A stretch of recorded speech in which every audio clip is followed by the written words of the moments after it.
ഇന്നലെ ഒരു business owner എന്നോട് പറഞ്ഞു അദ്ദേഹത്തിന്റെ സ്റ്റാഫിന് ഓണർഷിപ്പ് മൈൻഡ് സെറ്റ് ഇല്ല. സത്യം പറഞ്ഞാൽ എനിക്ക് ചിരി വന്നു. കാരണം കുറച്ച് നാൾ മുമ്പ് ഞാൻ പറഞ്ഞിരുന്ന അതേ വാക്കുകൾ ഞാൻ അദ്ദേഹത്തിനോട് 3 കാര്യങ്ങൾ ചോദിച്ചു. ഫസ്റ്റ് കാര്യം, ആ സ്റ്റാഫിന് എന്തൊക്കെ ഡിസിഷൻ എടുക്കാമെന്ന് വ്യക്തമായ ധാരണയുണ്ടോ? 2, ആ ഡിസിഷൻ എടുക്കാനുള്ള പവർ കൊടുക്കാൻ നിങ്ങൾക്ക് പൂർണ്ണ സമ്മതമാണോ? 3, ആ ഡിസിഷന്റെ ഗുണവും ദോഷവും ആ സ്റ്റാഫിന് അറിയാമോ? ഈ 3 കാര്യങ്ങൾക്കും നിങ്ങൾക്ക് ക്ലാരിറ്റി ഉണ്ടെങ്കിൽ നിങ്ങളുടെ സ്റ്റാഫിനോട് ഒരേ ഒരു ചോദ്യം മാത്രം ചോദിച്ചാൽ മതി. നിങ്ങൾക്കിനി ആ ഡിസിഷൻ എടുക്കാൻ എൻ്റെ അടുത്ത് നിന്ന് എന്ത് സപ്പോർട്ടാണ് നിങ്ങൾക്ക് വേണ്ടത്? ഓണർഷിപ്പ് ഒരു മൈൻഡ് സെറ്റാണ്, ഒരു ഹാബിറ്റാണ്. അതൊരു ഡിസിഷനിൽ തുടങ്ങുന്നു.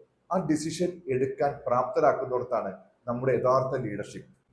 പലപ്പോഴും അത് സ്റ്റാഫിന്റെ പ്രോബ്ലം അല്ല, ബിസിനസ് ഓണറായ നമ്മൾ ക്രിയേറ്റ് ചെയ്ത ഒരു ഡിസിഷൻ സിസ്റ്റത്തിന്റെ പ്രോബ്ലമാണ്.